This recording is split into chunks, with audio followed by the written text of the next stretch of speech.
มีแต่พลังเข่าเนาะพลังน้ำยังบ่มีเนาะเออเอาต่างเอาเรียบร้อยเอาทางพอน้องพรพี่น้องเลยเนาะอ่า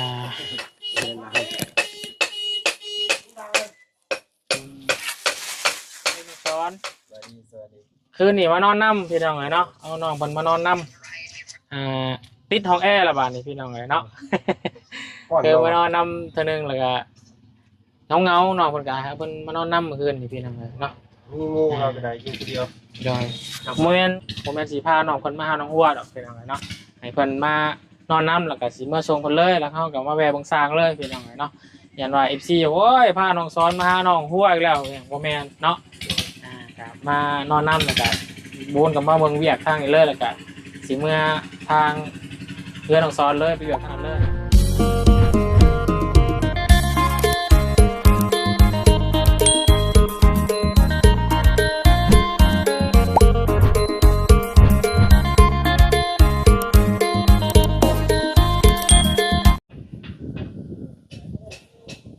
เป็นยังไงเนาะเปิดคลิปเปิดภาพมาในคลิปนี้เนาะทางสร้างกำลังเริ่มลงมือเนาะห้องน้ำของน้องหัวพี่น้องเลยหลังจากอุปกรณ์มาเมื่อวานนี้ทางบุญกายทางสร้างเพิ่นมาดำเนินการเลยบ่รอสะพี่น้องเลยเพื่อให้ทางน้องเพิ่นมีห้องน้ำใส่ไว้พี่น้องเลยเนาะ เอาพี่น้องเอ้ยเนาะทางบุญกะไปเบิ่งแม่น้องวิองเศร้านี่ครับมีความตกใจเนาะแล้วก็รู้สึกน้ำตาคลอพี่น้องเลยเนาะได้เห็นภาพที่ทางแม่น้องวิเพิ่นเมื่อยเนาะผมรู้สึกวุ่นกับเฮาได้ซอยเนาะผู้ใหญ่ใจบุญซอยหลายท่านเนาะรวมกันจำทบเข้ามาก็อยากให้เห็นทางแม่น้องวิเพิ่นนี่ดีใครกว่าเก่าเพราะว่านี่ก็บุญก็ดีใจดีต่อใจเนาะจะได้พาแม่น้องวิเพิ่นกลับด้วยความยิ้มแย้มแจ่มใสเนาะด้วยความที่มีแห้งที่ได้รับการรักษาทางแพทย์ทางหมอที่รับการช่วยเหลือจากผู้ใหญ่ใจบุญหลายท่านแต่ว่ามามื้อนี้พี่น้องเนาะก็เขาเมื่อยเนาะตาก็ลอยๆพี่น้องเลยหน้าก็เรืองๆซีดลงความดันก็ต่ำโอ้ยพี่น้องเลยเนาะเอาก็ทั้งบุญก็สิให้ทั้งแพทย์ทั้งหมอเนาะรอติดตามเนาะให้ทั้งแม่น้องวีเพิ่นรอนอนเบิ่งอาการอยู่น้ำแพทย์น้ำหมอก่อนเนาะฟังเบิ่งตอนแรกน้องบ่ตอนแรกก็มื้ออื่นเนาะเพราะว่าเงินเนาะทั้งบุญก็มันก็ลดน้อยถอยลงงบประมาณก็ที่ผู้ใหญ่มอบหมายกับบุญไว้รักษาแม่น้องวิเพิ่นเนาะน่าจะเหลือประมาณ2 ล้านกว่าเนาะถ้าอยู่ต่อก็มันก็การรักษาก็สิบ่มีหั้นนะพี่น้องเอ้ยแต่กับสิพาเรากลับแบบนี้ก็เพราะว่าเรายังใส่ออกซิอยู่นะพี่น้องเนาะเพิ่นหายใจอยู่ถ้าเราหายใจปกติแบบคือเมื่อวานนี่ก็สิบ่คิดลาตะวนก็ได้พี่น้องเอ้ยเนาะก็คือพ่อแม่พี่น้องเนาะคอมเมนต์มาบอกนั่นแหละพี่น้องเอ้ยคนเฮาเนาะเกิดแก่เจ็บตายเป็นเรื่องธรรมดาถึงสิมีเงินหลายปานใดเนาะถึงกำหนดเพิ่นไว้ให้ก็หลังไว้บ่อยู่เนาะทาง FC เพิ่นคอมเมนต์ก็ได้พี่น้องเอ้ยก็แม่นอยู่พี่น้องเอ้ยเนาะแต่ว่าถ้าเป็นไปได้ก็อยากให้เรามีแรงเนาะว่าง่ายๆเฮาบ่บุญก็พาเพิ่นมารักษานี่ก็อยากให้เพิ่นดีกว่าเก่าก่อนจะกลับบ้านนะพี่น้องแต่ว่านี่ก็อาการก็ทรุดลงสิบ่พากลับก็บ่ได้เนาะรักษามันก็นานพอสมควรแหละพี่น้องเอ้ยเนาะเงินก็เบิดไปหลายก็มีแต่ถ้าเป็นแบบนี้ก็มีแต่ ทำใจนะวนกับพี่น้องเลยเนาะจักสิว่าจังใดเนาะหนักใจคือกันทุกคนก็ได้เดี๋ยวจึงไปเบิ่งอาการของเพิ่นนำกันอีกเทื่อหนึงพี่น้องเลยนะตอนนี้วุ้นจะมาเบิ่งทางห้องน้ำของน้องพวกก่อนเนาะมาติดตามเบิ่งการก่อสร้างห้องน้ำห้องนี้เนาะติดต่างกันกับห้องน้ำที่ผ่านมาหรือบ่เนาะเพราะว่าสร้างคนละสร้างพี่น้องแต่ว่าราคาสร้างซ้ำกันเนาะ4ล้านห้าพี่น้องเอ้ยเนาะสิโดนนั้นส่ำใดประมาณเท่าใดสิแล้วจักมื้อเนาะเดี๋ยวไปติดตามรับชมเบิ่งนำกันเนาะก่อนอื่นเด้อพี่น้องเด้อ ขอกราบทักทายสบายดีพ่อแม่พี่น้องสบายดีหมู่เพื่อนกันเบิดสุขสุขคนเด้อสบายดี FC ผู้ใหญ่ใจบุญเบิดทุกท่านยินดีต้อนรับเข้าสู่ช่อง YouTube ปะบุญสารวันอีกคือเก่าคือเดิมพี่น้องเอ้ยเนาะมื้อนี้ก็มาเบิ่งสร้างเนาะซื้อคือเก่าพี่น้องเอ้ยเนาะเครื่องชูกำลังเนาะอ่ามาให้ทางสร้างเพิ่นแดดจ้ำพี่น้องเอ้ยเฮาสร้างเพิ่นก็ลุยพักเที่ยงแล้วบ่หรือว่าจังใดตอนนี้ก็12โมงอะไรพี่น้องเอ้ยเนาะ12โมงแล้ว เอ่อน้ำกับเพิ่นก็อยู่นี่แหละพี่น้องเอ้ยเนาะอยู่หนองใกล้ๆนี่บัดห้องน้ำแล้วก็ใส่เนาะ น้องวัวเพิ่นตักน้ำนี่แหละมาล้างเนาะอ่า เพราะว่าน้องเพิ่นก็บ่มีน้ำอะล่ะพี่น้องมีแต่ห้องน้ำก็บ่มีน้ำเนาะอ่าเอ้ยจะได้ขอบคุณขอบใจเด้อเนาะทางพี่ใจดีเนาะพี่ไผทิพย์แล้วก็พี่ใจดีจากจังหวัดอุดรแล้วก็พี่ใจดีจากฝั่งไทยแล้วก็ ทั้งพอบุญทงพี่น้องเลยเนาะที่ให้กับบุญมาเป็นสะพานบุญใหายเด้อก็ขอให้วัดทุกทานเนาะที่รวมกันสมทบเข้ามาเนาะพอบุญทงพี่พรทิพย์พี่ไพทิพย์เนาะแล้วก็พี่ใจดีจากจังหวัดอุดรแล้วก็พี่ใจดีจากฝั่งไทยเนาะสีทานสำหรับบุญกับขอกระบวนพูดกับใจหลายเนาะขอให้ทุกทานเนาะจงมีความสุขความเจริญเดินทางไปไสมาไสให้ตลอดปลอดภัยให้คุณพระคุณเจ้าคุ้มครองเด้อบ่ถึงขอบในครัว สาธุให้ได้บุญได้กุศลกันหลายพี่น้อยเนาะไปหาเบิ่งตั้งสร้างมันก่อนเนาะเป็นจังได๋แน่เฮาขั้นตอนได้แล้วไปเบิ่งนำกันพี่น้องเลยแดดเนาะ3คนสร้างพี่น้องเลยเนาะ3คนซอยกันเนาะทีมงานเพิ่น5คนพี่น้องเลยแต่ว่าเพิ่นก็แบ่งไปเฮ็ดอีกเรือนหลังหนึงอยู่นอกผู้พี่น้อง2คนมารุมใส่สร้างเป็นห้องน้ำนี่เนาะ3 คนพี่น้องเลยอ่าเดี๋ยวติดตามชมกันกันพี่น้องเลยเนาะขั้นตอนต่อไปกาไปกวกแล้วคงลังคาเนาะไม่ต่อกอกตามกะเดี๋ยวเบิ่งอีกเท่านึงเนาะประมาณเอาบนตอนนี้ใส่ใจายไปเบิดเกือบ6 ล้านพี่น้องเลยเนาะ5 ล้าน 7เมื่อวานนี้เนาะ5 ล้าน 7ตัวบุญเอาเงินทงพอบุญทงก่อนพี่น้องเลยเหลืออยู่ประมาณ5 ล้านกว่าเนาะ5 ล้านน้อยๆพี่น้องเลยเงินพอบุญทงแล้วก็จ่ายค่าสร้างเนาะน่าสิเหลืออยู่ประมาณ6 แสนกว่าเนาะเงินพอบุญทงพี่น้องเลยจะกะจะไปซื้อพวกลูกก้อนเนาะล็อกประตูพี่น้องเลยติดตามเบอร์นำการพวกไม้พวกตอกพวกหลังคาเนาะ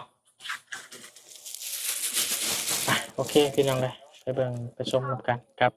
ทางน้องครัวมากับเอิญกินข้าวกินน้ำโลดเนาะน้องเพิ่นก็ได้โอ้ยเนาะคือว่าแหละพี่น้องเลยเพราะว่าแต่ยามใดพี่น้องเลยเนาะเพิ่นก็ย่อเข่าตลอดเวลาพี่น้องเลยเนาะเวลาสร้างคนเฮ็ดเวียกเฮ็ดงานนี่มันเหยียบมันตายเนาะ หวานจังมาจัก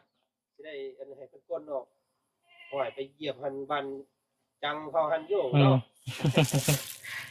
ขอโยกไปที่อันนี้ต้นไม้อันนี้เพิ่นเอาต้นนี้ก็เพิ่นเอิ้นน่ะต้นงอป่า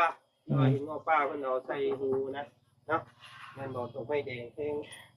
บานประตูความกว้างกับบุญกะไปทางไหนเลยน้องสอนเอามานอนนำเมื่อคืนนี่ขนาดซ้ำเล็กน้อยพี่น้องเนาะพอเหมาะเจาะกับห้องน้ำเนาะเอาสบายดีสร้างสบายดี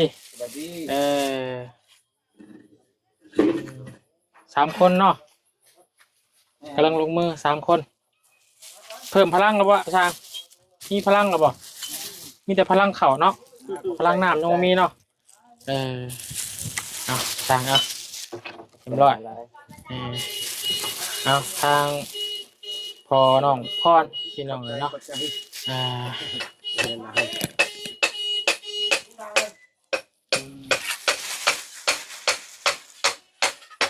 เริ่มตั้งแต่เช้าพุ่นเนาะสร้างเนาะอ๋อจะ6 โมงเช้าเลยมันจังบ่ฮ้อนแดดเนาะ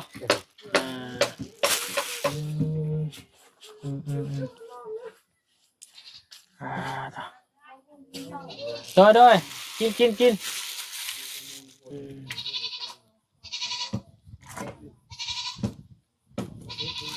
ค่นี้จะมีน้ำน้องเป็นยังไงกาว่าจักมืออ้ายสิแล้วโดยประมาณมันปลายเลยประมาณเข้ามือเข้าวันเท่านั้นแหละ ประมาณสูงสูงสุดเนาะ10เนาะโดยเป็นยังไงบ่เป็นยังเฮ็ดไปเรื่อยๆบ่เป็นยังเนาะเฮาก็บ่ได้ฟ้าได้รีบผู้ใดแหละหาเงินมาให้เจ้า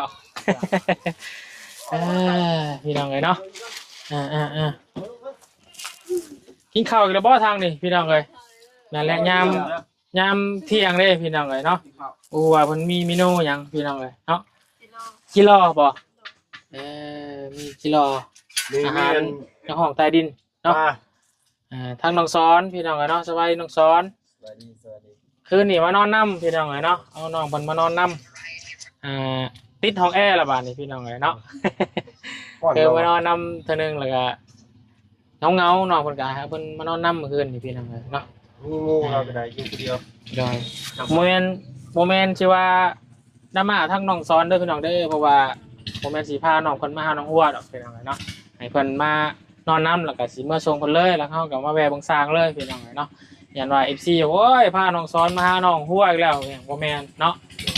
ก็มานอนน้ำแล้วก็บูนกับมาเมืองเวียกทางนี้เลยแล้วก็สิเมื่อทางเพื่อนน้องซ้อนเลยไปอยู่ทางนั้นเลยพี่น้องเนาะอย่าดราม่าน้องซ้อนเด้อพี่น้องเด้อเนาะกินข้าวบ่กินบ่กินนี่นะเนาะเอาพี่น้องเลยกาจาโอ้นี่แหละแสบเนาะอันนี้ก็หามาบ่เนี่ยอันนี้จิรอนี่น้องไปขุดเองบ่โอ้จ้าเลยจ้าเลยจ้าเพราะอันที่รอนะอับริดตัวพิษบันอับริดเป็นว่าจะจิรอเนาะอับริดโอ้ชื่อจะคือ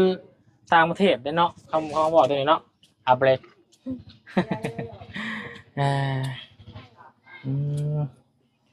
ตำหุงพี่น้องเลยถ้าตะกอนน้องซ้อนมักเลยตำหุงเนี่ยแม่ซ้อนกินข้าวเปียกมาแล้วพี่น้องเลยเนาะพาน้องเป็นแวะกินข้าวเปียกแล้วก็แวะเยี่ยมแม่น้องบิพันพี่น้องเลยแล้วก็กลับมาพี่เลยแล้วก็จะมาส่งน้องซ้อนเนาะไปวัดสีมือจะไปวัดเนาะแม่แหละพี่น้องถ้าวุ้นกับมีทั้งแม่ทวันรัตน์คนนั่นแหละพี่น้องที่ซอยทั้งแม่น้องวิคนก็ให้งบประมาณ2,000ซ้อนนี่แหละเขาไปวัดอีกแล้ววันนี้ทั้งมาเพิ่งก็มีบ่ไปทำบุญนำกันไปถวายเงินเนาะกระเบื้องพี่น้องเลยเนาะเพื่อมุงหลังคาพี่น้องเนาะโอ้ยเราคือกินมาแต่ใกล้เนาะมันปลายังไม่ได้บอกอยู่ได้บอกได้ไปให้ลุงเกิดไหมอ่ะยังไม่ได้บอกยังแต่ว่ารอเลยติขัดปากน้ำนี่แหละน้ำน้องแมนมาใส่เสาแบบไหลเสาแต่ว่าทนทานตัวไว้ได้เนาะไม่ต้องรออย่างนี้กอคือเนาะ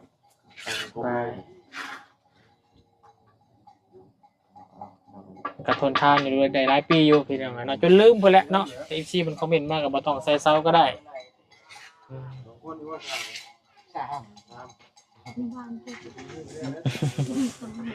หมักหวาน ผู้ได้เฮ็ดเนี่ยน้องหัวแม่ตำคุงเด้ตำคุงกับน้องหัวเนาะต้องชิมให้แล้วแน่เอาเพิ่งตำคุงนี่ มือเนี่ยคอยมือกับบ่บ้างรสชาติหวาน หวานบ่นี่นะข่อยมักนี่นะข่อย หวาน ห้องใต้ดินนี่แหละ โอ้หวาน แกงบ่เพิ่นแกงบ่เนี่ยแซ่บกินอีกก่อนจ้ะว่าที่บ่กินอย่างอื่น แกงหมักลอมใต้ดิน ไปท จานจาน มาจ้า กินข้าวกินรสกินแล้วเขาอิ่มเลย เอามา ใส่ปลากระเบนนะเขาชีกระเบน มาน้ำสว่าง ไม่ซ้อน กินกัน มาเด้อบาบูน เอา ให้วันสอนเจ้าว่าข่อยเอาบุมาเมื่อข่อยได้เจ้าบาบูนฮะเมื่อจะเป็นดีจะนอนทำไมนอนน้ำมันนี่บ่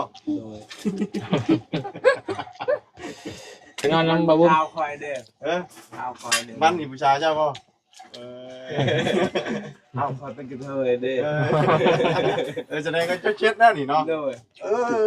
ความลับเปิดเผยวันนี้บ่าวชอนมันเป็นบ่าวมันภาคไว้เลยเรียบร้อยว่าถามจ้ะ เอานอนกันบอกลุงกำเลย เอาสรุปของไฟจ้ะ นอนเตียงเดียวกัน ขอนอนน้องบอกก็ล่ะ ว่าคำว่าประจันเป็นนี่คืออยู่คำว่าชอนเป็นมีคือมันไหนเนาะนะเอานอนกันคืนนี่วะ ไปแวะเบาเคยหลาไปแวะเอาเครื่องไห้ว่าในตอนแรกเลยจ้ะชวนเพิ่นมาเลยไปนอนกันด้วย เก่งกินรอบ่นะลองว่าเพิ่นสิคุดถ้ากระเมื่อเพิ่นน่ะจะเข้าบ่ล่ะเก่งไม่กินรอใช่มันบ่ไปมาพักเอาหุ้ง มันเขาแซ่บเนาะนกเปียกมากเลยยิ่งใหญ่ เป็นบ้านตะกี้บ่มีบ่ซ่ามีสร้างบ่สร้างแล้วเนาะ ำพิมพ์ข้าวอาจารย์ อาจารย์เขาเป็นครูเหรอ มีพาขาวพาน้ำเต้ามื้อนี้เนาะนำหุ้งไปเด้มื้อนี้น้องฟ้าเฮือบ่อันแม่นเบาถึงบ่บ่ รู้ว่า ตัวตำเลยว่า ฝ่ายน้ำมันจะแตกตื่นกันทั้งหมู่บ้านเลยเนี่ยน้ำน้ำมันคิดอยู่ จิพ่อนี่อันนี้เด้มันเราใช้ประเด็กว่านี่เนี่ยคือเป็นจืด ใส่ ใช้หน่อยว่า บ้าน คำหวานเนี่ยเนาะ หมูหักหวานเรียบร้อยแล้ว ตัวแรกผมด้วยมัน ฝ่ายกันหมูหักหวานกินให้เกินตันนิดหนึ่งก็เป็นดี ใช้ด้วยคำหวานเหมือนกับพวกเป็นคำหวานใช่ไหมคำหวาน คนมันหวานเนี่ย เอา ใช้มือได้ใช้คนมันจังจากเดินไปเดินมือยังทันวนเลยมือเรายังทันจนว่าเห็นว่ายังเริ่มไปคนมันคนยังมันเริ่ม ทิ้ง มันยามอ่ะให้โอนไหนได้ฮะดับบุญ เอ้า ชีวิตโบงคนจึง ไม่ยังไม่ได้ มาเรื่อย บุกินกับอิ่ม ยังแควเลยยังเขียวตัวทบ ตัวทก มาเลิศด้วยแม่ก็ชื่อมันนั่นได้ช่องโตตัวไทยเนี่ยตามแช่เดี๋ยวการไอเลยล่ะมองเป็นไร ปล่อยพูดอะไรวะ ปล่อยเลยให้น้องซ้อนไหลอยู่ ไรวะปุ๊บตามเชนไปเลยมันบ่ไปดอกละเจ้าปล่อยอะไรก็ดีเวทนาเจ้าเป็นไปอันนี้ตัวเทิงเนาะมันบ่ไปตัวลำตัวใหญ่แต่ว่าอันตัวอันชื่อเมื่อนั้นน่ะตายแล้วตัวนั้นตาลูกตัวบ่ตัวอันตาฮิปน่ะตัวตามแตกน่ะตัวเทิงอะไรยังทำมาเอาตัวนี้เมื่อเจ้าเนาะ เขาทำมาเพียงครับกินน้ำหัวน้ำหัวอายเนาะของปลาลุงกินเขาเนี่ย มาเด้อกินข้าว ของไก่แล้วของไก่เนาะ ลาบปูลาบ อืม ลาบดิบเหรอดิลาบเฮ้ย เชื่อทำงานเขาคืองานสบายเนาะ ลาบนี้